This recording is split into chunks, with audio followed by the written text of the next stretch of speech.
क्या हो गया? कोई कौन बजा रहा है ये?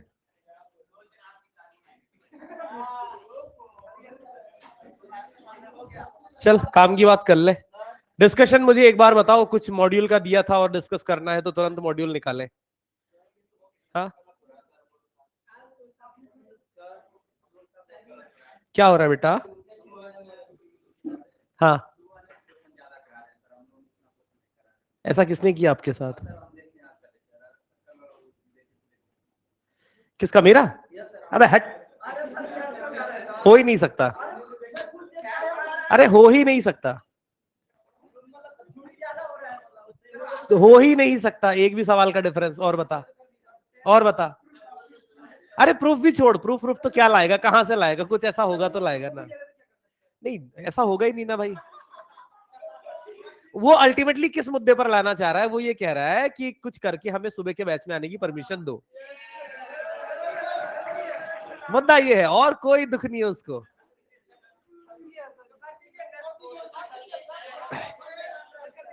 मैं तो कह रहा था ये 3-4 लोगों को लपेट लो तुम।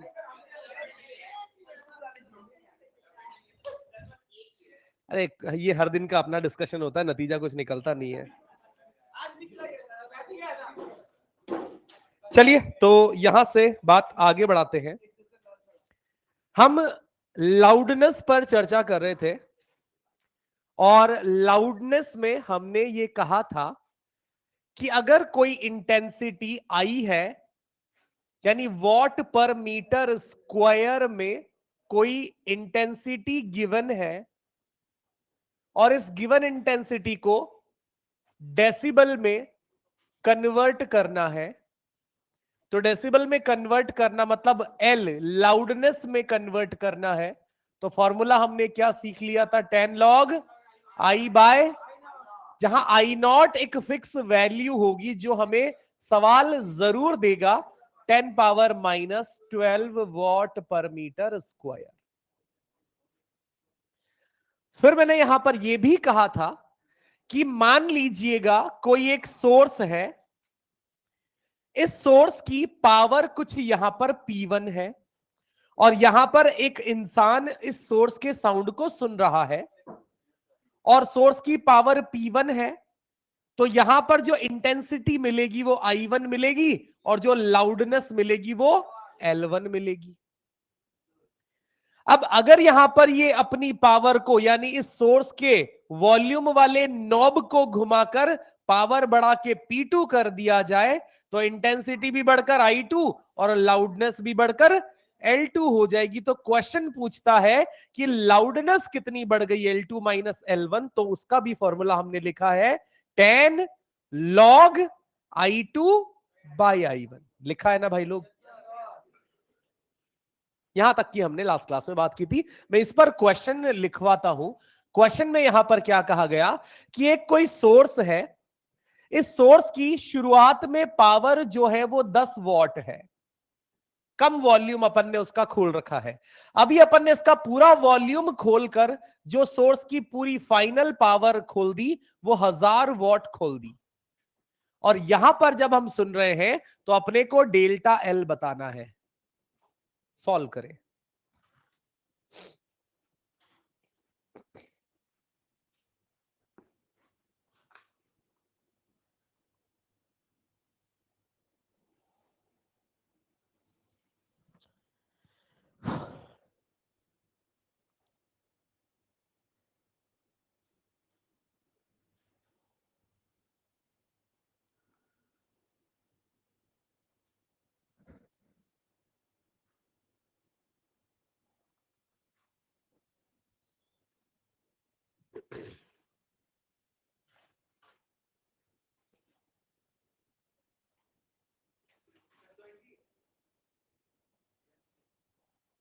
हाँ बिल्कुल।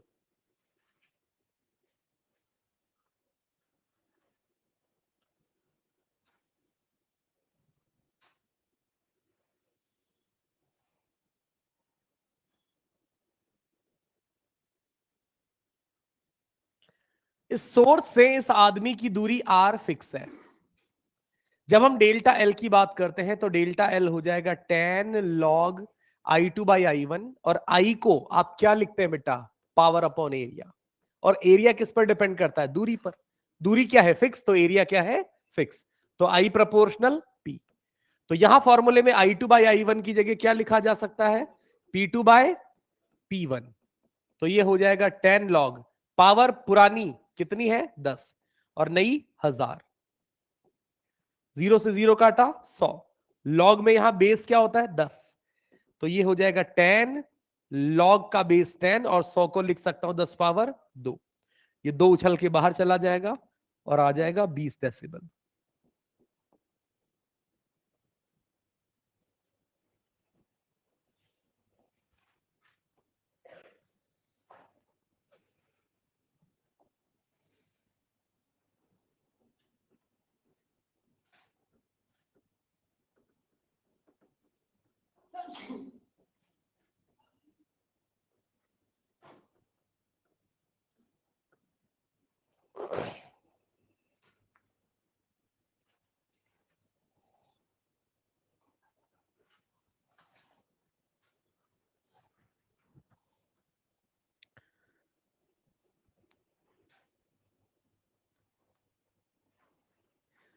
तो बात बढ़ाते हैं आगे। सुपर पोजिशन ऑफ वेव्स, इसका बहुत सिंपल सा मतलब है कि जैसे हमने यहां पर कहा कि एक छोटा कोई सोर्स स्पीकर है, यहां रखा, कोई फ्रीक्वेंसी यहां से जनरेट करवा दी, मान लिया 100 या कोई भी 200, और उसका वॉल्यूम खोल दिया और इस रूम में स्पीकर को बजा दिया। तो हर पॉइंट पर इस स्पीकर से डिलीवर होने वाला साउंड पहुंचेगा। ये भाई सुनता है तो ये भाई कुछ इस वेव को ऑब्जर्व करता है, इस वेव से निकलने वाला कुछ एम्पलीट्यूड ये सुनता है और पूरी पूरी चीजें ये ऑब्जर्व कर रहा है। अब क्या किया हमने? हमने एक दूसरा स्पीकर यहां रखा, उस दूसरे स्पीकर को भी बजा दिया। अब इससे भी वेव जाएंगी, साथ के साथ इससे भी वेव जाएंगी। अब दोनों वेव्स उसके पास पहुंचेंगी। दोनों वेव्स पहुंचने से अब ये जो सुन रहा होगा वो वेव 1 भी नहीं सुन रहा होगा, वेव 2 नहीं, उन दोनों का मिक्सचर सुन रहा होगा। बोले तो फिजिक्स के टर्म में उन दोनों का रिजल्टेंट सुन रहा होगा। अब ये रिजल्टेंट इसे कैसा अपीयर होगा, ये हम सीखते हैं सुपरपोजिशन ऑफ वेव्स में। तो सबसे पहले तो आप यहां पर सुपरपोजिशन ऑफ वेव के लिए स्टेटमेंट लिख लें। लिखेंगे the phenomena of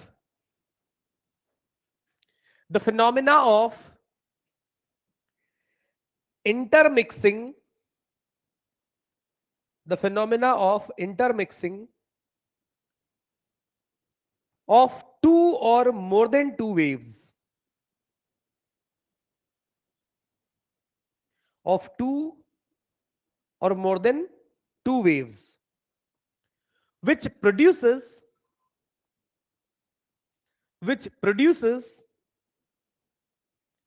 a new resultant wave, which produces a new resultant wave during propagation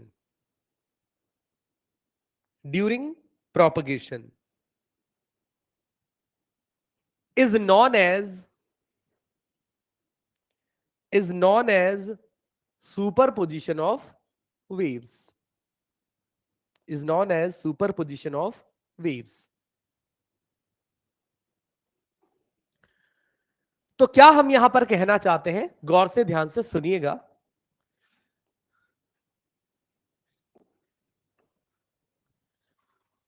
कहना है हमारा यहां पर कुछ ऐसा कि भैया जब एक वेव यहां पर इस तरीके से जा रही है और एक वेव जो ये जा रही है इसका नाम है y1 वेव, एक दूसरी वेव यहां भी जा रही है इसका नाम है y2 वेव, एक तीसरी वेव यहां पर जा रही है जिसका नाम है y3 वेव। वेव का प्रोपगेशन का सिंबल मतलब क्या है? मतलब कुछ ऐसा होता है कि जब वेव प्रोपगेट करती है तो उस वेव में मौजूद कोई भी पार्टिकल अपनी जगह पर क्या कर रहा होता है? ऑसिलेशन कर रहा होता है। ऑसिलेशन करते पार्टिकल का मीन पोजीशन से मैक्सिमम एम्पलीट्यूड क्या कहलाता है? ए। और किसी रैंडम टाइम पर उसका डिस्प्लेसमेंट हम किससे लिखते हैं? वाई से। ये हम यहां पर जानते हैं। तो हमारा यह कहना है कि जब मान लो एकमात्र वेव यहां आ रही होगी जिसको y1 कहा जाएगा, तो किसी रैंडम टाइम पर उसका डिस्प्लेसमेंट सिर्फ और सिर्फ किससे लिखा जाएगा? y1 से। सोचो y1 नहीं आ रही है, सिर्फ y2 वेव आ रही है, तो उसके कारण उस वेव का जो डिस्प्लेसमेंट होगा वो किससे लिखा जाएगा? और अगर तीसरी वेव आ रही है तो उसके कारण जो वेव का डिस्प्लेसमेंट होगा वो y3 से लिखा जाएगा। परंतु हम यहां क्या कह रहे हैं कि अभी एक नहीं, दो नहीं, तीन नहीं, कई सारी वेव अगर एक साथ आती है तो कहा जाता है कि रिजल्टेंट डिस्प्लेसमेंट जो होगा वो उन सारे इंडिविजुअल डिस्प्लेसमेंट्स का वेक्टर सम हो जाएगा।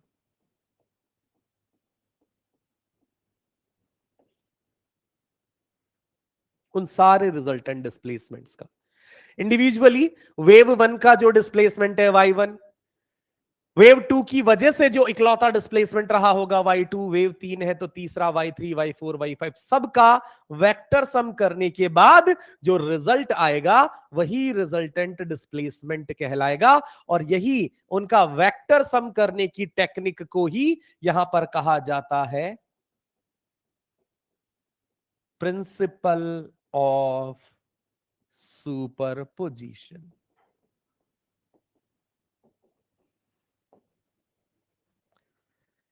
अब हम ये सीखते हैं कि आखिर ये वेक्टर सम का मुद्दा क्या है, ये वेक्टर सम कहां से आ गया, यहां वेक्टर कहां है, यहां तो वेव्स है। तो वो मैं आपको सिखाता हूं। आपको यहां पर पहले तो वेक्टर की बेसिक इंफॉर्मेशन पता होनी चाहिए। वेक्टर की बेसिक इंफॉर्मेशन का मतलब यहां पर क्या है बेटे, कि जैसे मान लिया हमने कहा we have a vector of amplitude a1 और एक दूसरा वेक्टर है a2 और इन दोनों के बीच का फेज डिफरेंस है डेल्टा फाई। तो वेक्टर यहां पर क्या सिखाता है कि अगर मैं इन दोनों का रिजल्टेंट निकालना चाहता हूं तो रिजल्टेंट का जो फॉर्मूला आ जाएगा वो क्या आ जाएगा, a1 square plus a2 square plus 2 a1 a2 cos delta phi. मुझे यहां पर यह भी पता होता है कि अगर जो रिजल्टेंट आया है इस रिजल्टेंट का a1 के साथ एंगल अल्फा निकालना हो तो उसके लिए tan अल्फा भी हम पता करते हैं कि ये मेजर अल्फा किसके साथ हो रहा है।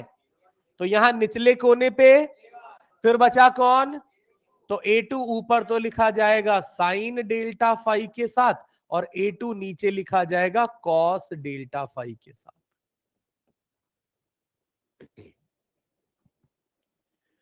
मुझे यहां पर यह भी पता होता है कि अगर किसी पर्टिकुलर सिचुएशन में a1 और a2 अगर बराबर हो जाए तो जो ये रिजल्टेंट का फॉर्मूला है इतना बड़ा फॉर्मूला इस्तेमाल ना करने के बजाय सीधा सीधा 2a cos delta phi by 2 भी यूज किया जा सकता है। ये बेसिक बातें हैं जो वेक्टर में सबने पढ़ी है। मैं यहां यह भी कहना चाहता हूं कि इन केस अगर यहां पर a1 और a2 सेम डायरेक्शन में हो, सेम डायरेक्शन में होने से क्या होगा, इन दोनों के बीच का एंगल डेल्टा फाई 0 होगा ना। यानी दोनों वेक्टर्स मुझे कैसे नजर आए, पैरेलल। पैरेलल वेक्टर नजर आ रहे हैं a1 और a2। ये भी हो सकता है कि यहां पर a1 के साथ a2 जो है वो पूरा पूरा 2 पाई के एंगल पर हो। कितने एंगल पर, उस कंडीशन में भी आपको a1 और a2 कैसा नजर आएंगे, पैरेलल। मतलब कहने का मतलब क्या है, अगर डेल्टा फाई 0 ना होकर क्या हो, या फिर उस कंडीशन में दोनों वेक्टर मुझे कैसे दिखाई देंगे, पैरेलल ही दिखाई देंगे। और पैरेलल दिखाई देने की कंडीशन में उन दोनों वेक्टर का जो रिजल्टेंट होता है वो कैसा होता है, मैक्सिमम कितना, a1 प्लस a2। क्या ये जानते हैं ये वाली बात। इसके अलावा आखिरी बात यहां पर यह है कि अगर ये a1 है और यहां पर इस दूसरी तरफ a2 है जिनके बीच का फेज डिफरेंस कितना है, पाई, या फिर इसी को क्या लिख दूं, 3 पाई या फिर 5 पाई, यानी दोनों वेक्टर कैसे हो, ऑपोजिट। अगर दोनों वेक्टर ऑपोजिट होंगे तो उनका रिजल्टेंट मुझे कैसा मिलेगा, मिनिमम। और मिनिमम मिलेगा बड़ा वेक्टर माइनस छोटा वेक्टर। ये बेसिक सी बातें हमारी रहती है जो हमें फॉर्मूले काम में लेने पड़ेंगे। हम सीखते क्या है, गौर से देखिएगा। फिलहाल वेव्स के सुपरपोजिशन की एक बेसिक तकनीक हम सीख रहे हैं। बेसिक तकनीक क्या है कि जैसे मान लिया एक रस्सी ली, दो दोस्त, एक उधर खड़ा हो गया, एक इधर खड़ा हो गया। अब आप यहां पर क्या देखते हैं, एक सामान्य सी बात हम यहां पर सीख लेते हैं। ये रस्सी,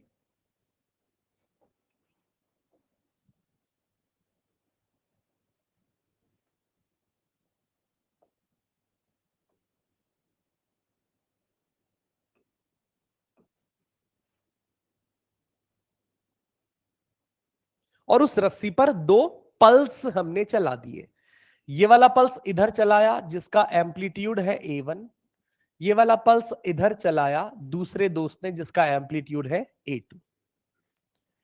ये दोनों पल्स एक दूसरे की तरफ आएंगे आएंगे आएंगे, और अंत में यहां पर आते आते आते ये क्या करेंगे, ये एक दूसरे पर सुपर इंपोज करेंगे। यानी ये वाला पल्स भी चलते चलते आगे पहुंचेगा, तो ये मैंने यहां पर पहले वाले पल्स को यहां पर ऐसा दिखा दिया पीले कलर से। ये वाला पल्स भी यहां पर चलते चलते आगे पहुंचेगा, तो मैंने इस ग्रीन वाले को भी यहां पर दिखा दिया इस तरीके से।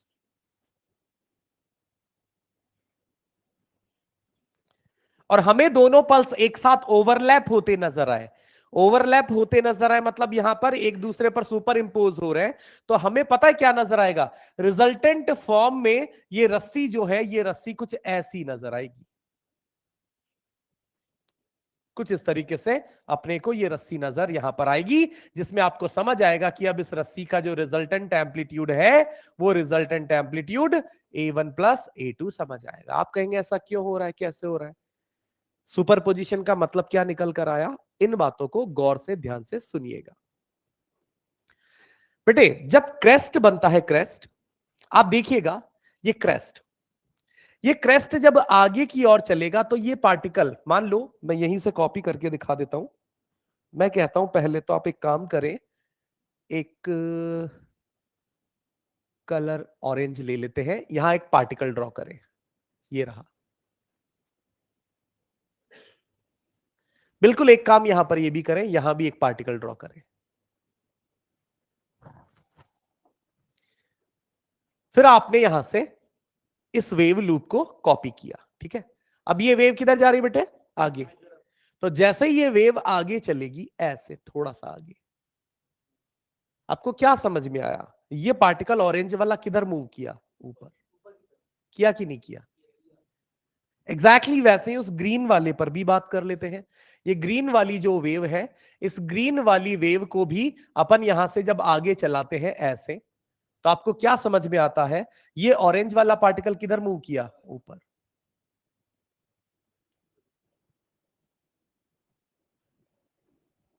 पक्का।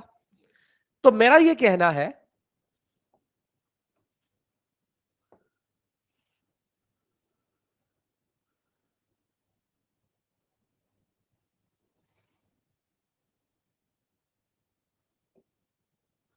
तो मेरा ये सिंपल सा यहां पर कहना है कि जब यहां पर एक रस्सी है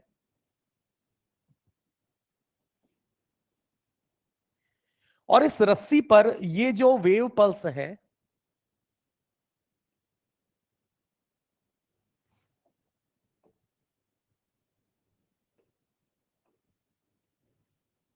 जब ये वेव पल्स चलते चलते पास में आ रहे हैं, तो जब ये यहां पर अप्रोच कर रहे हैं, तो ये वाला पार्टिकल भी किधर जाना चाहता है, इस वेव के कारण ये वाला पार्टिकल भी किधर जाना चाहता है। फिलहाल दोनों पार्टिकल कहां है बेटा, मीन पोजीशन पर। एसएचएम करता कोई पार्टिकल जो मीन पोजीशन पर है पर इस दिशा में जाना चाहता है, तो उसका फेज एंगल कितना होता है।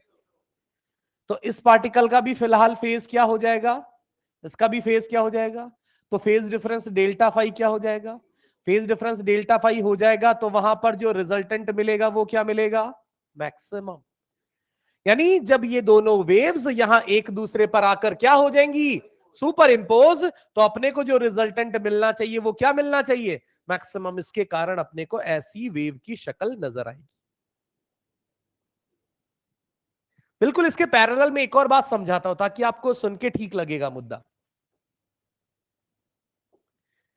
मेरा यह कहना है कि अगर इसी एग्जाम्पल के साथ हम ये कहते हैं कि हमारे पास जो रस्सी है इसमें वेव पल्स एक तो ये है जिसका एम्पलीट्यूड A1 है, एक वेव पल्स इधर नीचे है जिसका एम्पलीट्यूड A2 है, ये इधर आ रहा है, ये इधर आ रहा है। अभी आपको क्या नजर आता है, जब ये पास आएंगे तो बीच का कोई भी पार्टिकल इस वेव को देखकर किधर जाएगा, क्योंकि क्रेस्ट आ रहा है, तो क्रेस्ट आ रहा है तो पार्टिकल इधर से क्या आ रहा है, ट्रफ के कारण पार्टिकल। अब इसके और इसके बीच का जो फेज डिफरेंस है वो कैसा है, पाई 180 है कि नहीं है। और इसके कारण जब यहां पर ये वेव पहुंचेगी कुछ इस तरीके से,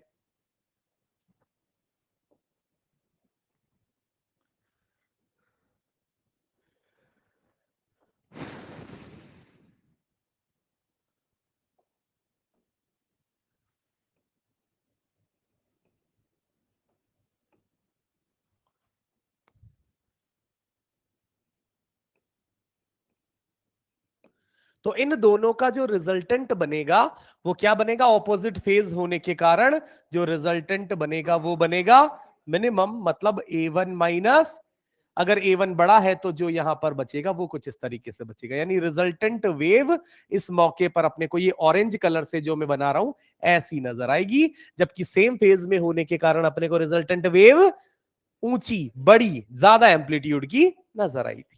ये कुछ यहां पर सुपरपोजिशन की टेक्निक्स रहती है। आप सोच रहे होंगे सर यहां सवाल कैसे आएंगे, बेटा यहां सवाल एग्जैक्टली ऐसे आएंगे, एक वेव इधर से आ रही है, एक वेव इधर से आ रही है, पूछेगा कि जब ये सुपर इंपोज होगी तो वेव की शक्ल कैसी होगी, ऑप्शन दे देगा, एक ऐसा बड़ा वाला, एक ये सेम वाला दे देगा, एक ये छोटा वाला दे देगा, एक रैंडम कुछ भी अपनी मर्जी से आड़ा तिरछा दे देगा। तो पता होना चाहिए सेम फेज में तो जोड़ के बड़ा एम्पलीट्यूड बनाएंगे, ऑपोजिट फेज में है तो उन दोनों का A1 माइनस A2 के बराबर। जैसे यहां पर A1 अगर 5 होता, A2 3 होता, तो अपने को कितना बनाना था, 2, वैसा। फिर यहां पर एक और बात होती है, ये तो सुपर इंपोज हो रहे हैं तब की बात हो गई। सुपरपोजिशन प्रिंसिपल का प्रिंसिपल ऑफ सुपरपोजिशन ये कहता है कि सुपर इंपोज हो रही है तब अपने को यहां पर एनर्जी यानी एम्पलीट्यूड ज्यादा या कम नजर आ रहे हैं। उसके बाद क्या होगा, क्या सुपर इंपोज होने के बाद ये वेव यहां फिक्स हो जाएंगी ऐसी, तो कहा जाता है कि नहीं, ऐसा नहीं होगा, क्योंकि जो एनर्जी आगे जा रही है वो इसी दिशा में जाएगी, जो इधर जा रही है वो इसी दिशा में जाएगी। तो ये तो सुपर इंपोज होकर अपने को बड़ी वेव यहां पर नजर आई, पर जैसे ही अलग होंगी वापस से दोनों अपने अपने एनर्जी लेकर अपने अपने रास्ते चले जाएंगे, कुछ ऐसे। मतलब जो उधर से A1 आ रहा था वो A1 अपने रास्ते इधर निकल जाएगा, जो इधर से A2 जा रहा था वो A2 अपने रास्ते इधर निकल जाएगा। यानी ये टेम्परेरी मिक्सिंग होती है। क्या होती है, टेम्परेरी मिक्सिंग होती है, कोई परमानेंट मिक्सिंग का यहां पर काम नहीं होता है। ठीक है मुद्दा। अब मैं यहां पर यह समझा रहा हूं कि किस तरीके से हम इसे वेक्टर के तरीके से डील करते हैं। तो कैसे होता है डीलिंग, ध्यान से सुनिएगा, नोट के साथ लिख लेता है ताकि चीजें थोड़ी सी अपने को पता लगे कि स्पेशल पॉइंट यहां पर अपने को क्या देखना है। तो हमने कहा we have a wave one, और वेव वन को लिखा गया कुछ इस तरीके से, और हमारे पास एक दूसरी वेव है, इस दूसरी वेव को लिखा गया कुछ इस तरीके से, और मुझे इन दोनों को सुपर इंपोज कराना है, और सुपर पोजिशन के बाद जो रिजल्टेंट वेव इक्वेशन है वो रिजल्टेंट वेव इक्वेशन मुझे बतानी है।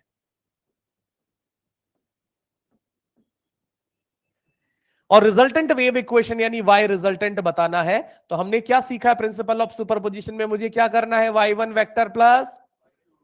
अब मुद्दा यह है कि यहां वेक्टर का मतलब क्या है। तो बेटे आपको गौर से समझना क्या है, आपने यहां पर एक बात तो यह समझ रखी है कि जब भी हम किन्हीं दो वेक्टर्स की बात करते हैं, उनके रिजल्टेंट की बात करते हैं, तो उनका रिजल्टेंट जो होता है वो तीन बातों पर डिपेंड करता है। पहला A1, और A1 और A2 के बीच का एंगल।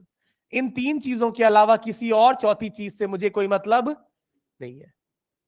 तो वही चीज हम यहां पर कहते हैं कि जब हम सुपर पोजिशन की बात कर रहे हैं, एक काम करो पहले इतना इतना सा लिख लो एक साथ, बहुत ज्यादा आप सुन समझ पाओगे नहीं।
लिखा?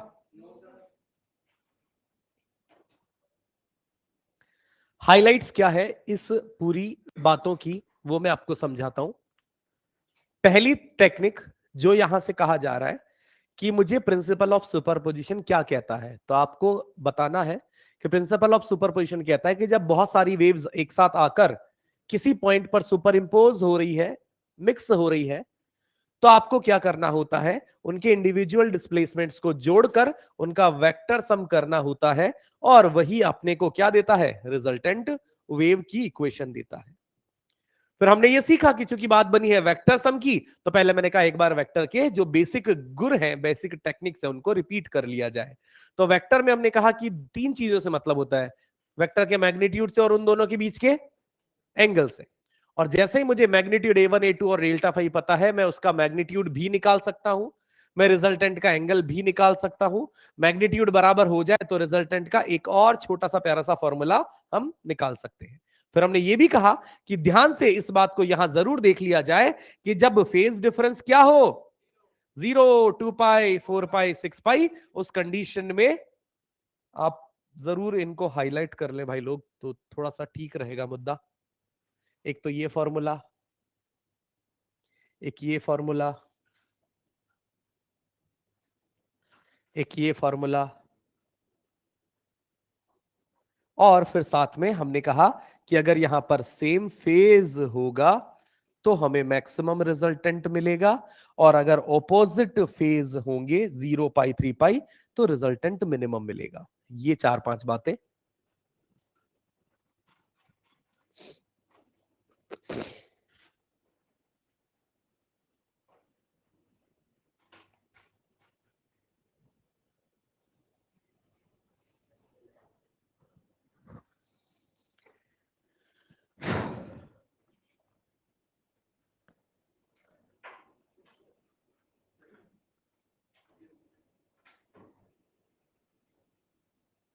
ठीक है,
लिखा?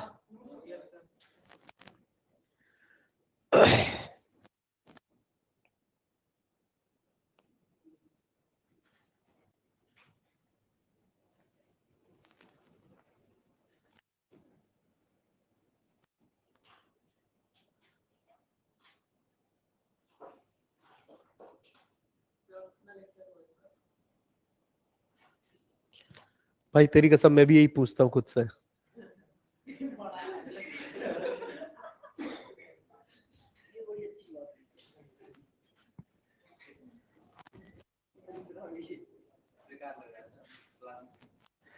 तुम्हारी क्लास में नहीं यार, ये मतलब चीजें ऐसी है कि मैं मतलब मोनोटोनस होगी मेरे लिए जिंदगी में चीजें। मैं खुद परेशान हूँ इन सब चीजों से।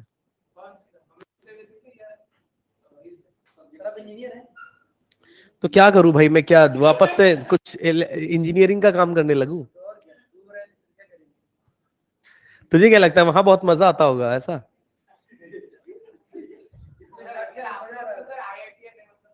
तो क्या मतलब ऐसा क्या लगता है कि कुछ, ये सब सोचने की बात है कि अलग कुछ होता होगा। काम सब जगह सेम ही होता है। मतलब ऐसा नहीं होता कि अलग कुछ होता होगा। मतलब तुम डॉक्टर बनोगे, मान लो कोई ऑर्थोपेडिक सर्जन बन गया, तो ऐसा तो है नहीं कि एक दिन मेडिसिन में घुस जाएगा, एक दिन किसी और डिपार्टमेंट में घुस जाएगा। हर दिन काम सेम ही करना पड़ेगा। क्या होता है अलग, क्या होता है बेटा? नहीं नहीं, ऐसा नहीं है। सुसाइड का अलग कारण है। सुसाइड का टोटल कारण ये है घर वालों का और मोहल्ले वालों का दबाव। हाँ वही मतलब, और कुछ और कोई कारण नहीं है। कोई कोई बच्चा पढ़ाई या उस परेशानी से कुछ नहीं होता है। हमेशा कंपैरिजन ही चीज होती है। मतलब वो तो ठीक है, मैं एक शब्द यहाँ पे यूज करना चाहूंगा, वो है एंजाइटी। क्यों होती है कि यार मुझे कोई टास्क मिला है, मैं बार बार अटेम्प्ट कर रहा हूँ, नहीं हो पा रहा है, जैसे मुझे मार्क्स टेस्ट में इंक्रीज करने नहीं हो पा रहे, तो अपने आप एंजाइटी बढ़ेगी। और एंजाइटी बढ़ने का सीधा सा मतलब होता है, आप देख रहे हैं रिलेटिवली अपने पड़ोस में इसके बढ़ गए, इसके बढ़ गए नंबर, तो अपने आप मन में ऐसा आता है जिसको अपन कहते हैं एंजाइटी। अल्टीमेटली उसी से बाकी सारी चीजें रिलेटेड है। तो ऐसा कुछ भी नहीं होता कि मोनोटोनस लाइफ एंजाइटी प्रोड्यूस करती है, नहीं।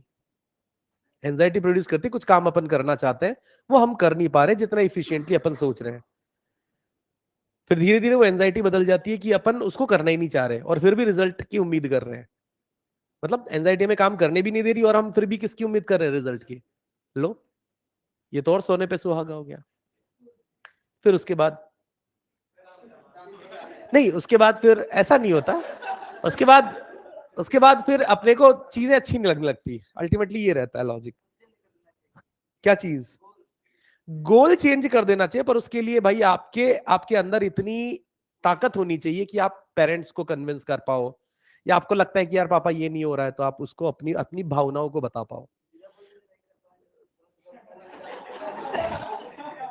है ना? जब ये सीधा बोल दिया जाता है ना, तो फिर काफी जूते तो नहीं पड़ते। काफी चीजें होती है यार। मतलब आपने आपने दिए गए रिसोर्सेस का, जो जो घर वालों ने आपको रिसोर्सेज दिए हैं, उनको या तो यूज करने के पहले डिनाई कर दो कि देखो भाई मुझे नहीं चाहिए आपका पैसा। तब तो वो एक्सेप्ट कर लेंगे कि आप जो कह रहे हो वो बिल्कुल ठीक है। आप पहले तो आपने जब तक मजे चल रहे थे तब तक तो उनका बिल्कुल भरपूर शोषण किया है। और अब आप जब जब आपको रिजल्ट प्रोड्यूस करने की बात आई है, तो आप फिर उसको मना कर रहे हो। तो ये फिर टू वे कम्युनिकेशन बराबर होना चाहिए। तो वो तो दिवाली आते ही सबके घर वाले बोलते हैं, साफ सफाई के लिए कोई छोटू तो चाहिए ना घर पे। चल, यहां पर बात करते हैं, ध्यान से सुनो। अब मुद्दा क्या है या हमें क्या करना है? हमें यहां पर दो वेव दी जाएंगी। ये काम आगे तक चलेगा अपना, इंटरफेरेंस बीट्स वगैरह सब में। दो वेव यहां पर दी है और मैं जानना क्या चाहता हूं बेटा, इनका रिजल्टेंट। प्रिंसिपल ऑफ सुपरपोजिशन क्या कहता है कि जब भी दो वेव एक दूसरे पर सुपर इंपोज हो रही है, तो क्या करना है? उनका वेक्टर सम। अब वेक्टर सम कैसे किया जाएगा, गौर से समझना। जो यहां पर ये पहले वाली वेव का मैग्नीट्यूड है, एम्पलीट्यूड है, ये एम्पलीट्यूड अपना बन जाएगा मैग्नीट्यूड 1। ये जो दूसरी वेव का एम्पलीट्यूड है, ये बन जाएगा अपना मैग्नीट्यूड 2। आपको वेक्टर का रिजल्टेंट निकालने के लिए यही तो चाहिए होता है, A1 A2 और डेल्टा फाई। यहां से क्या मिल गया, A1, यहां से, और इन दोनों के बीच का डेल्टा फाई निकालना है। डेल्टा फाई निकालने के लिए आपको यहां से बनाना पड़ेगा क्या, फेजर। फेजर मतलब एक सर्कल। इस सर्कल में आप यहां पर कोने पे लिख देंगे t बराबर 0 और x बराबर 0। मतलब आपने आसान सिंपल सा काम किया है, दोनों वेव्स को देखा, फेजर बनाया, t और x को 0 रखा। अब पहले वाले वेव पर आ जाओ। t और x 0 रख देने के बाद यहां कितना बचा फेज एंगल, 0। और 0 फेज एंगल को कहां बनाया जाता है, रेफरेंस लाइन पर। कितना मैग्नीट्यूड के साथ, A1। दूसरे वाली वेव पर आकर t और x को फिर से 0 रखो, कितना बचा फेज एंगल, और फाई यहां से मेजर होकर कुछ ऐसे आपने बना दिया, कितना मैग्नीट्यूड, इन दोनों के बीच का एंगल फाई। और आपको इन दोनों का ही क्या बताना है, रिजल्टेंट बताना है। तो रिजल्टेंट कुछ यहां पर होता है, जहां पर आप डेल्टा फाई कितना पता कर चुके हैं, फाई।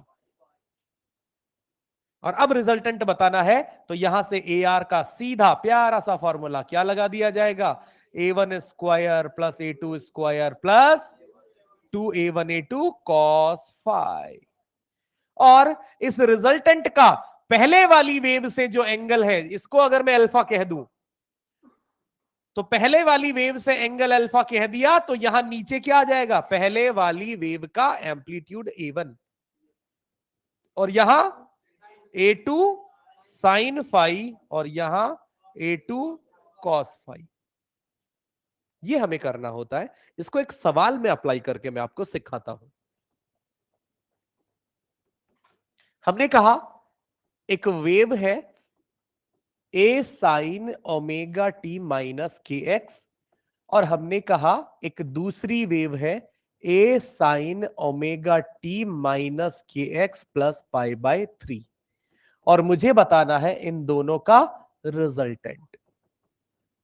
तो मैंने आपको क्या सिखाया, सेम थीम रहेगी। मैंने आपको क्या सिखाया कि चलिए सबसे पहले क्या बना देंगे, फेजर के बाजू में क्या लिख देंगे, t0 और x0 लिख देने के बाद आप यहां पर पहले वाली वेव पर आकर यहां t और x को 0 देख लेंगे, तो अपने आप रिप्रेजेंटेशन कहां चला जाएगा, रेफरेंस लाइन पर।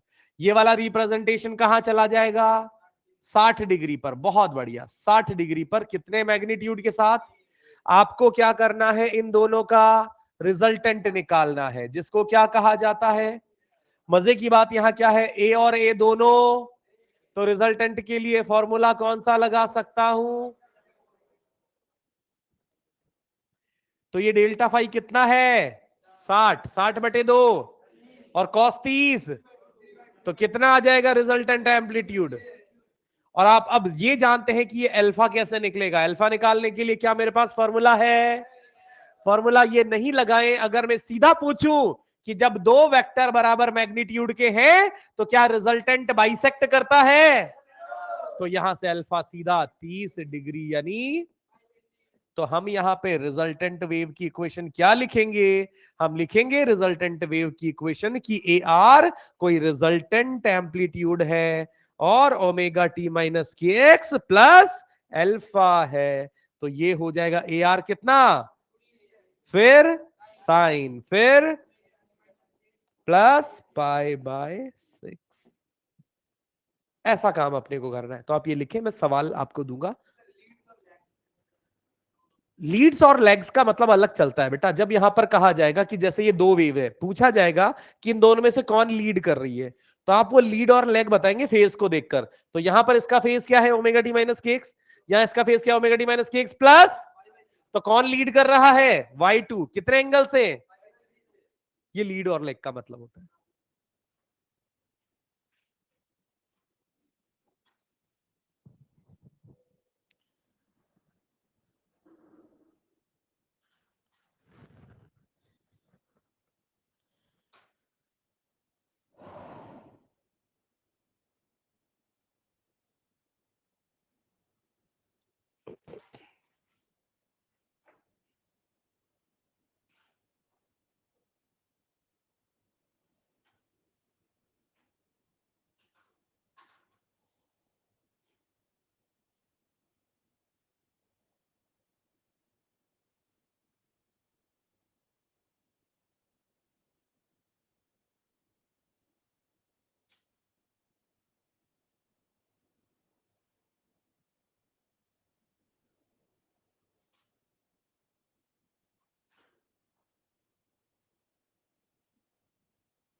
लिखा?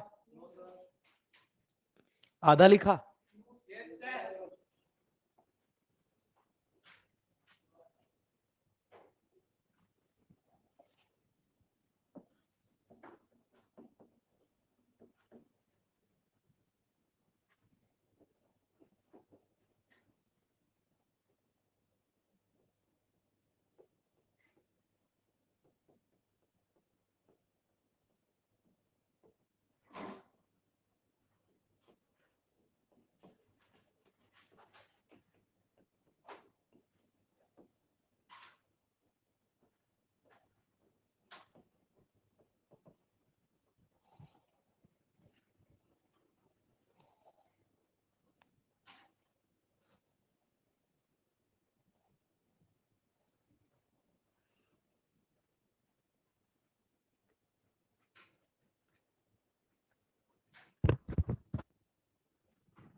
हाँ,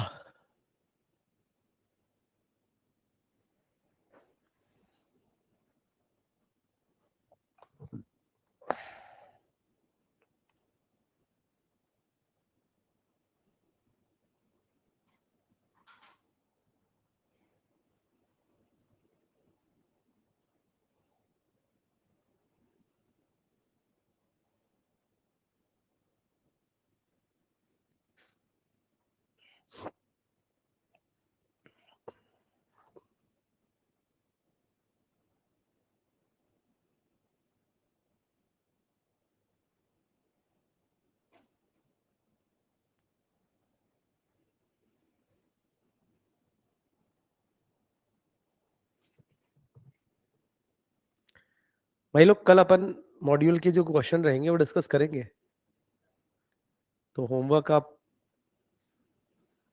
सुन के जाना, कल बात करेंगे अपन।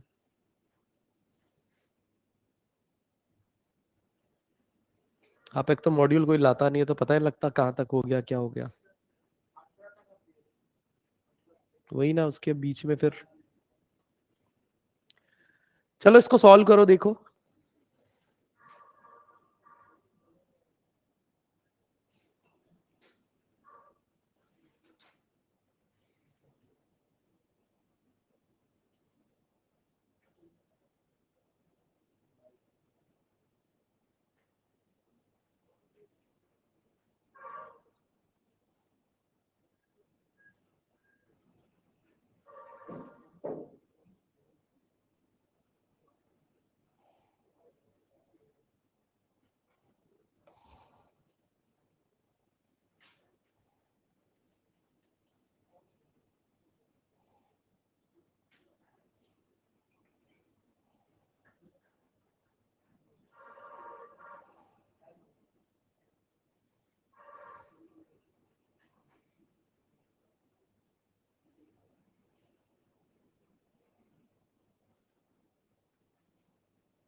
नहीं,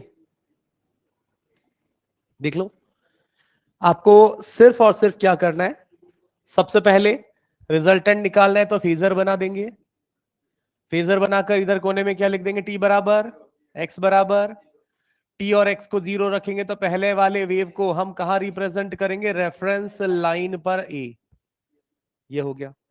दूसरे वाले पर आ जाते हैं। दूसरे वाले में टी और एक्स को क्या रखना है, 0 रखने के बाद कितना नजर आया, साथ में यहां क्या लिखा हुआ है, कॉस का मतलब ऑलरेडी 90 का फेज एंगल एक्स्ट्रा है उसके पास, मतलब शुरुआत कहां से होगी, एक्सट्रीम से, और उसमें कितना और जोड़ना पड़ेगा, π/6, यानी दूसरा वाला कुछ यहां पर लिखा जाएगा। π/6 30 डिग्री होता है तो टोटल एंगल कितना हो जाएगा, 120। और अब अपने को बताना है इन दोनों का रिजल्टेंट। वापस से क्या मैग्नीट्यूड सेम है, मैग्नीट्यूड सेम है तो रिजल्टेंट एंगल बाइसेक्टर पे होगा कि नहीं, तो मैं अल्फा सीधा सीधा कितना लिख दूंगा, और रिजल्टेंट के लिए कौन सा फॉर्मूला लगा दूंगा, 2a cos 120/2, 120/2 60, cos 60 1/, तो क्या आ गया रिजल्टेंट एम्पलीट्यूड।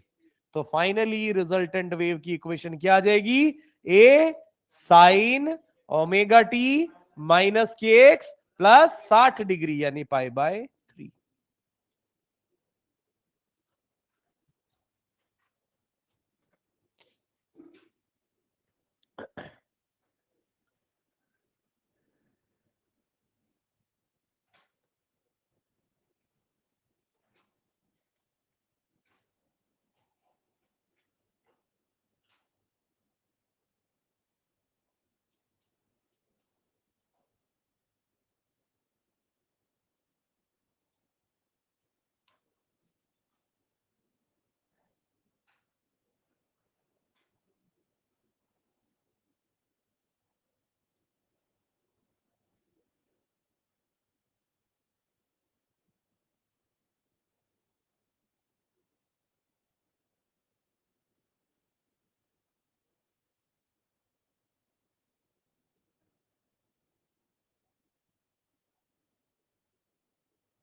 पढ़े आगे, चलिए।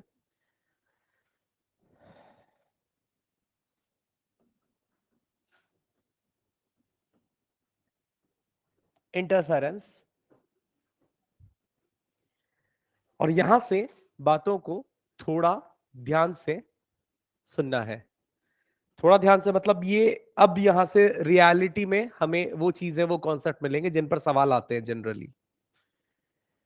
सब कुछ कहानी के तौर पर मैं बहुत आराम से समझाऊंगा, आपका काम है मेरी कही गई बातों को ज्यादातर ध्यान में रखने का, जितनी ज्यादा चीजें याद रख सके उतना आप बेहतर यहां पर समझेंगे। तो सुनिएगा, इंटरफेरेंस क्या है फिनोमेना। इंटरफेरेंस फिनोमेना में क्या है, होगा सुपरपोजिशन ऑफ वेव्स, यानी वेव्स मिलेंगी। वेव मिलने का पैटर्न कैसे होगा, कहानी नंबर 1। इस कहानी इंटरफेरेंस में क्या होगा, हमारे पास दो सोर्स है, जैसे पलट के आप सब देखो, दो स्पीकर है पीछे। अब ये जो दो स्पीकर है ये हो गए हमारे लिए दो सोर्स, ठीक है। तो कहा जाएगा कि जब दो स्पीकर यानी दो सोर्स S1 और S2 हमारे पास होंगे, और ये दो सोर्सेस के लिए क्वेश्चन में साफ साफ लिखा होगा कि ये दोनों सोर्स कैसे होंगे, कोहेरेंट। कोहेरेंट का मतलब होता है सेम फ्रीक्वेंसी।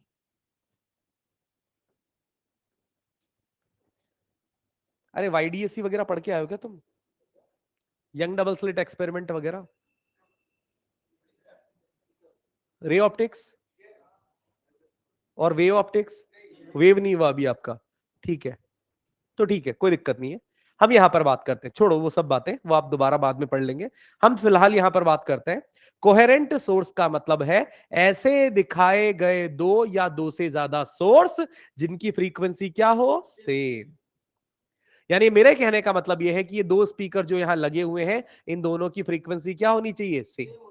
मतलब अगर ये फ्रीक्वेंसी, ये पहला वाला स्पीकर अगर 200 हर्ट्ज का साउंड प्रोड्यूस कर रहा है तो दूसरा भी निश्चित तौर पर 200 का ही साउंड प्रोड्यूस करेगा, ठीक है।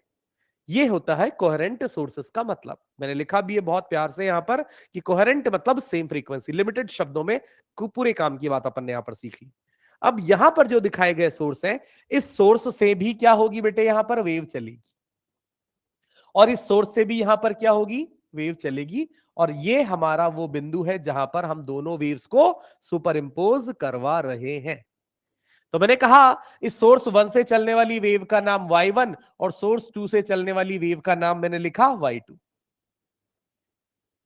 और y1 को मैं यहां पर क्या लिख सकता हूं, y1 को लिखूंगा a1 sine omega T minus के एक्स, और y2 को मैं यहां पर क्या लिखूंगा, a2 sine omega T minus के एक्स।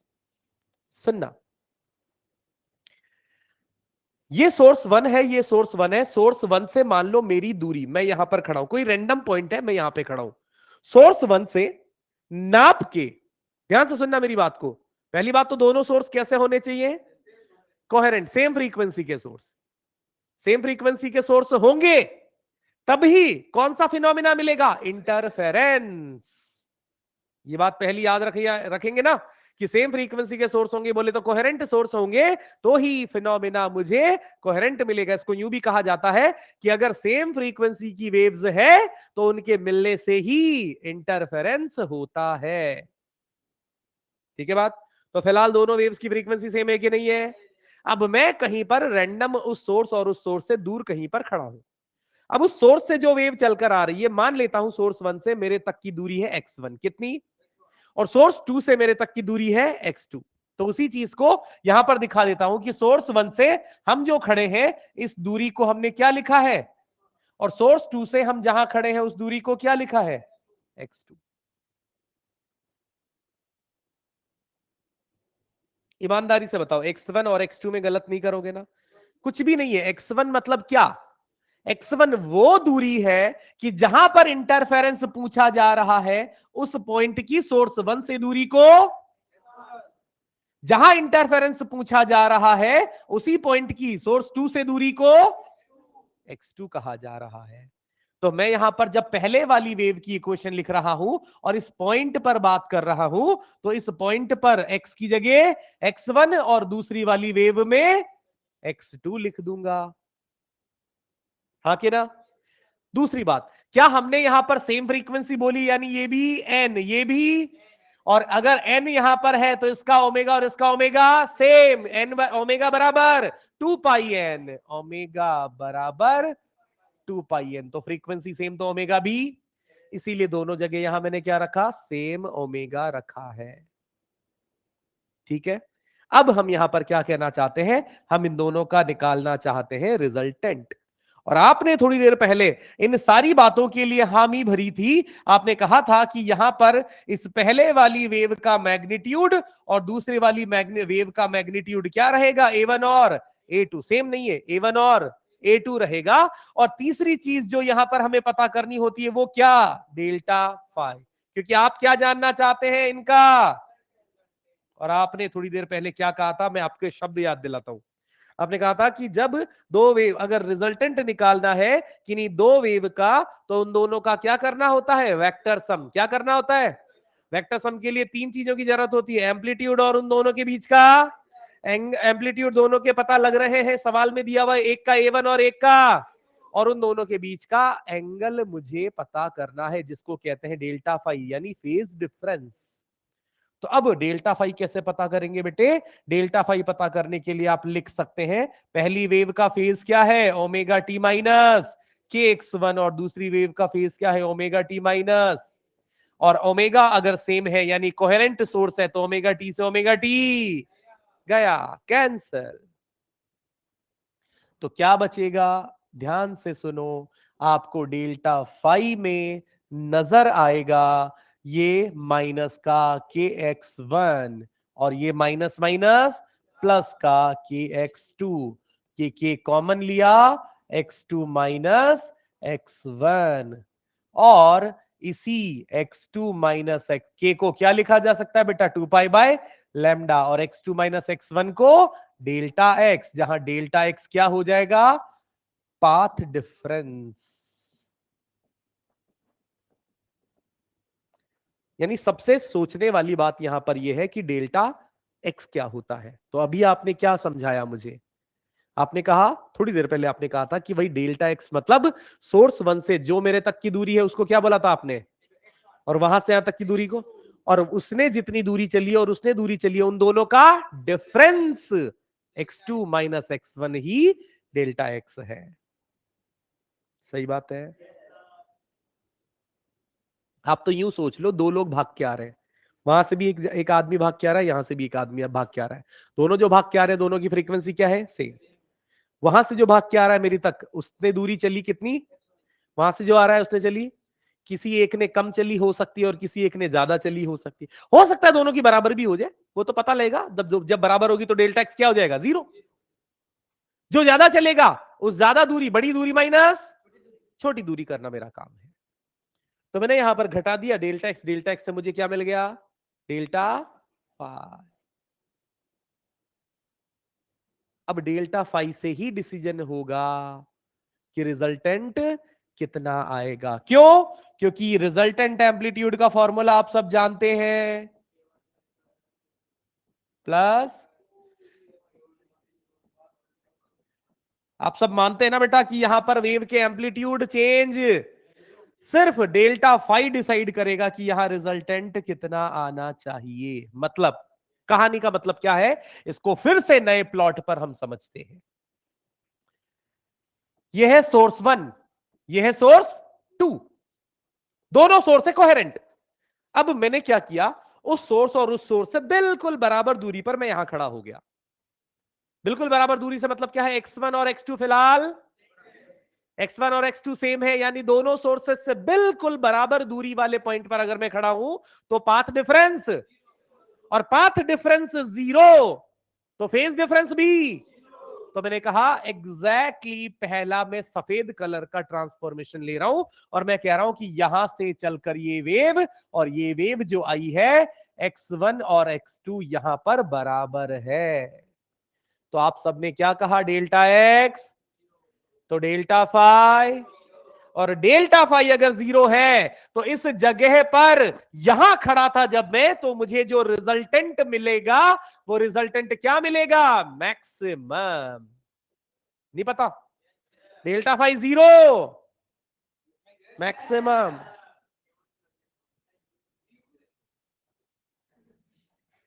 कहां भाग गया? ये रहा, डेल्टा फाई 0 तो रिजल्टेंट मैक्सिमम। ये वाली बात अपने को ध्यान में रखनी है, सुनते जाना। अब हमने क्या किया कि मुझे यहां पर पता लग गया कि उन दोनों सोर्सेस से जो वेव चल रही थी, एक का एम्पलीट्यूड ए, दूसरे का एम्पलीट्यूड भी ए, अगर मान लू तो यहां पर मुझे एम्पलीट्यूड कितना मिलेगा? A1 प्लस A2, यानी A प्लस ए, मतलब मिलेगा कि नहीं? 2A मिला। तो मैं संतुष्ट हो गया कि यहां पर रिजल्टेंट मैक्सिमम है।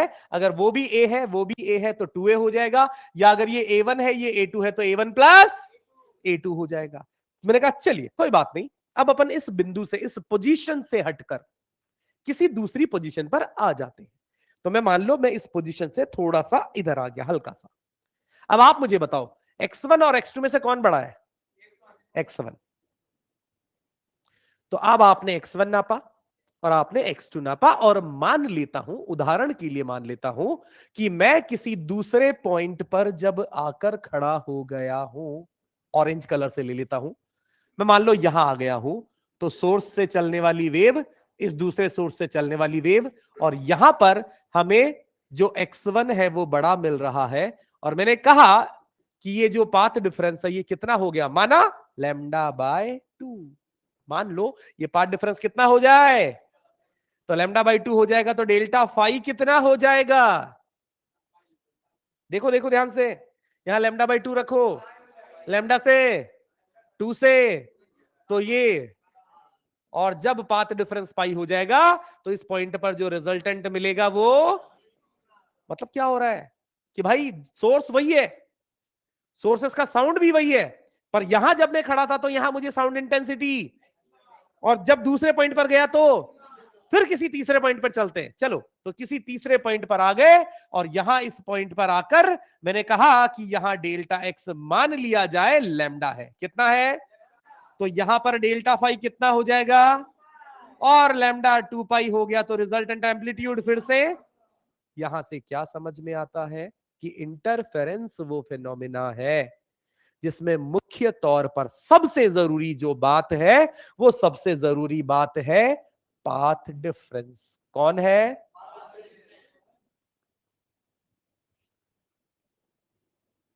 ये पाथ डिफरेंस क्यों बदला? पोजीशन के कारण। जब मैं यहां खड़ा था तो यहां पर मेरी पोजीशन के हिसाब से डेल्टा एक्स क्या बोला आपने? 0। यहां λ/2, यहां लैम्डा, और कहीं और चला जाऊंगा तो बिल्कुल वैसे ही ये वेरी करता जाएगा। तो यानी कुल मिलाकर इंटरफेरेंस जो फिनोमिना है वो किसका फिनोमिना है? पोजीशन का फिनोमिना है। इंटरफेरेंस इज द फंक्शन और the phenomena of x. X मतलब पोजीशन। जैसे जैसे पोजीशन बदलूंगा पाथ डिफरेंस बदलेगा, और पाथ डिफरेंस बदलेगा तो डेल्टा फाई बदलेगा, और डेल्टा फाई बदलेगा तो मेरा रिजल्टेंट बदलेगा। और रिजल्टेंट बदलने को ही मैं क्या कह रहा हूं कि कहीं इंटेंसिटी या कहीं रिजल्टेंट ज्यादा फिर कम, कहीं ज्यादा फिर कम, कहीं ज्यादा फिर कम, इस तरीके से अलग अलग पॉइंट पर, अलग अलग पोजीशन पर अलग अलग रिजल्टेंट मिलेगा। तो कहा जाता है कोहेरेंट सोर्सेस के कारण जब किसी रूम में या किसी स्पेस में इंटेंसिटी हर बिंदु पर अलग अलग जब प्राप्त होती है, कहीं ज्यादा कहीं कम, कहीं ज्यादा कहीं कम, तो इंटेंसिटी के कहीं ज्यादा कहीं कम या कहीं ज्यादा या कहीं कम, यानी इंटेंसिटी के वेरी करने के, इंटेंसिटी वेरिएशन होने के इसी फिनोमिना को, इस रूम में इंटेंसिटी वेरी होने के इसी फिनोमिना को इंटरफेरेंस कहा जाता है। अब मुझे एक बात बताएं, जब मैं यहां इस पॉइंट पे खड़ा हूं, x1 और x2 बराबर है, अभी यहां पर मुझे रिजल्टेंट क्या मिला? मैक्सिमम। थोड़ी देर बाद मैक्सिमम, क्योंकि समय बदलने से आपने देखा ओमेगा टी से omega t cancel, delta phi सिर्फ और सिर्फ किस पे बदल रहा है? पोजीशन पर, डेल्टा एक्स पर। समय के साथ यहां पर कोई परिवर्तन, जो भी परिवर्तन होंगे वो किसके साथ होंगे? यानी अगर मुझे यहां आज मैक्सिमम मिल रहा है तो कल भी, परसों भी, वहां अगर मिनिमा मिल रहा है तो वहां मिनिमा ही मिलेगा जीवन पर्यंत, यानी समय के साथ कोई परिवर्तन देखने को नहीं मिलेगा। इसे इंटरफेरेंस कहते हैं बेटा। आई बात समझ में? यानी कुल मिलाकर आपका किसी भी न्यूमेरिकल हम करेंगे भर के, आपका काम क्या रहेगा पता है?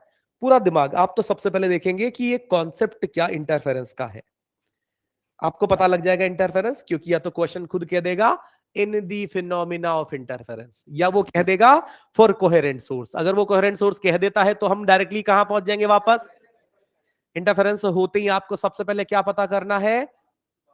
Delta x. क्या पता करना है? Delta x. डेल्टा एक्स पता करने के लिए x1 निकालेंगे और x1 और x2 सवाल में दिखाए गए चित्र से पता लग जाएगा, बिल्कुल निश्चिंत। बस गलती ये नहीं करनी कि कुछ गलत ना समझ जाओ। x1 क्या होगा? जिस बिंदु पर रिजल्टेंट निकालना है उसकी सोर्स 1 से दूरी को x1, उसकी सोर्स 2 से दूरी को, दोनों दूरियों का डिफरेंस क्या मिलेगा? क्या मिलेगा? Delta x. डेल्टा एक्स से डेल्टा फाई निकालने के लिए, डेल्टा एक्स से डेल्टा फाई निकालने के लिए, और डेल्टा फाई से रिजल्टेंट निकालने के लिए प्यारा सा वेक्टर का फॉर्मूला। आई बात समझ में यहां तक? इससे हमारा काम यहां तक हो जाएगा। और थोड़ी सी बात को और रिलेट करता हूं कि जो हमने यहां इस फिनोमिना में सीखा है, अब आप क्या पाते हैं? आप पाते हैं कि अगर मैं एम्पलीट्यूड निकाला हूं, मुझे पता है मेरे दोनों सोर्सेस की फ्रीक्वेंसी S1 S2 की फ्रीक्वेंसी क्या है? सेम। मुझे पता है दोनों सोर्सेस के लिए यहां पर मीडियम भी क्या है? सेम। और जब सोर्स की फ्रीक्वेंसी सेम और मीडियम सेम तो इंटेंसिटी प्रोपोर्शनल ए स्क्वायर। बोलो हाँ के ना? बोला था ना? तो हम यहां पर अगर ये एम्पलीट्यूड का फॉर्मूला है और मैं इंटेंसिटी का फॉर्मूला अगर बनाना चाहता हूं तो कैसे बनेगा? गौर से सुनना। आई प्रोपोर्शनल, तो मैं लिखूं रूट आई प्रोपोर्शनल ए। अब मैं चाहता हूं इंटेंसिटी का फॉर्मूला बनाना, तो गौर से देखो यहां बाहर क्या लिखा हुआ है? ए। ए, तो ए को किससे रिप्लेस करूंगा? रूट आई से। ईमानदारी से बोलो। तो मैंने यहां पर उस फॉर्मूले को कन्वर्ट कर रहा हूं। कदम फूक फूक कर रखेंगे, देखेंगे ए लिखा हुआ है ना, तो ए को किससे रिप्लेस करना है? रूट आई से। तो यहां पर मैंने लिख दिया रूट आई। कौन सा रिजल्टेंट है ये? कौन सा एम्पलीट्यूड है? रिजल्टेंट। तो इंटेंसिटी भी रिजल्टेंट। फिर उसके बाद बराबर, फिर अंडर रूट, अंदर क्या है? अबे मुर्गे, अंदर क्या है? a1 का स्क्वायर। तो जब a स्क्वायर है तो उसको किससे रिप्लेस करेंगे? मतलब i1, फिर और cos डेल्टा फाई। अब क्या कर दे इसका? स्क्वायर। स्क्वायर करेंगे तो रूट से रूट, तो यहां पर ये हो जाएगा रिजल्टेंट इंटेंसिटी का एक बहुत प्यारा सा फॉर्मूला, कुछ इस तरीके से, जो आपको याद रखना है।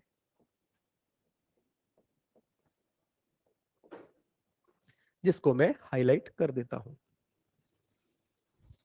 क्या थैंक यू? काय का थैंक यू? कौन थैंक यू?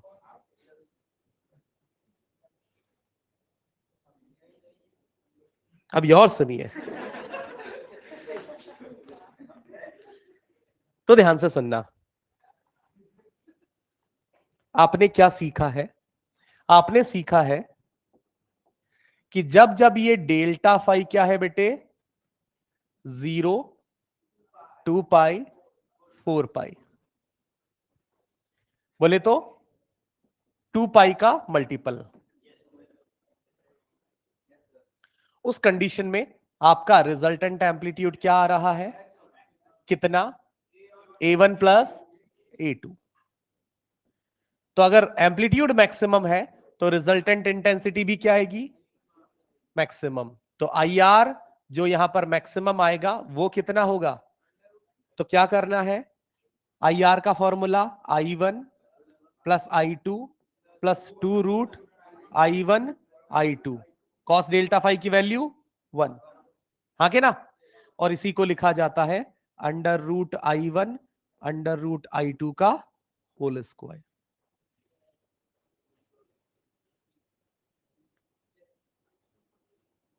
किसके ऊपर? उसके? ये अरे नहीं,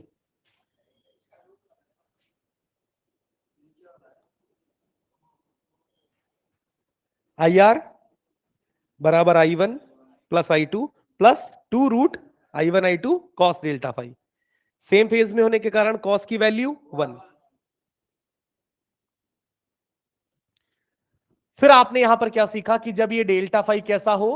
पाई, 3 पाई, 5 पाई, मतलब ऑड। ऑड का मतलब होता है 2n प्लस 1 पाई। उस कंडीशन में आपको कॉस डेल्टा फाई की वैल्यू क्या मिलती है? मिनिमम। और कॉस की मिनिमम वैल्यू होती है -1। इसलिए जो आपका रिजल्टेंट एम्पलीट्यूड हो जाएगा वो क्या हो जाएगा? a1 माइनस, और जो रिजल्टेंट इंटेंसिटी होगी वो भी क्या हो जाएगी? मिनिमम हो जाएगी। और उस मिनिमम इंटेंसिटी की वैल्यू क्या होगी? देखिएगा, i1 प्लस i2 माइनस,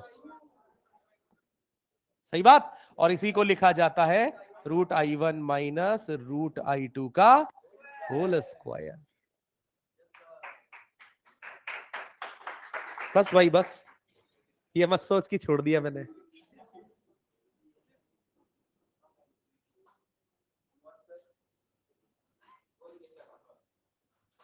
जरूर।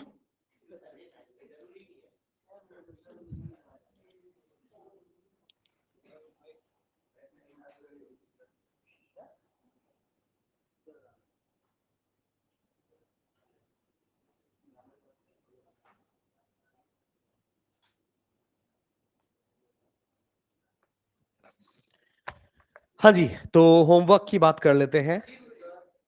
बताओ मुझे मॉड्यूल तो दो। लाया ये लाल सलाम?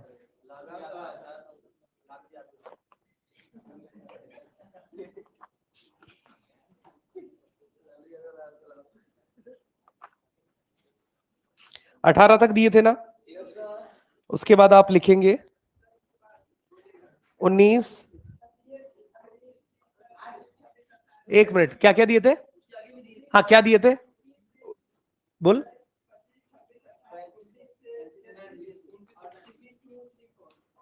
ठीक है, तो उसके बाद आप यहां पर लिखेंगे 34 से 43 तक, हाँ, प्लस पुराना, और आज के लिए आगे का 34 से 43 तक 43 भाई।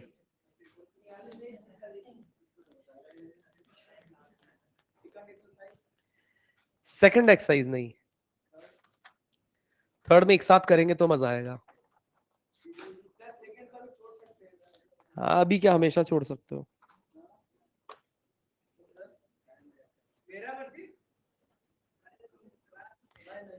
आप निश्चिंत रहिए, इस चैप्टर में जहां मैं दम लगा रहा हूं वो चीजें आपको ढंग से आनी चाहिए। जिन पॉइंट्स पर अपन पर्याप्त डिस्कशन कर रहे हैं वो चीजें आपको आनी चाहिए, उतने में आपका 200% काम हो जाएगा। आपको इधर उधर फालतू का दिमाग नहीं लगाना, कौन आएगा कौन नहीं आएगा, है ना। तो नोट्स में जिन बातों को अपन हाईलाइट करते हैं, जिनको अपन सीखते हैं, वो सीख लेंगे, आपका पर्याप्त काम हो जाएगा, परेशान नहीं होना। ईएलपी की जरूरत नहीं है बेटा, मॉड्यूल में पर्याप्त क्वेश्चन मैंने इंक्लूड किए हुए हैं, आप देख लेना, उसमें बीट्स में, सुपरपोजिशन ऑफ वेव्स में सफिशिएंट क्वेश्चन है। Thank you.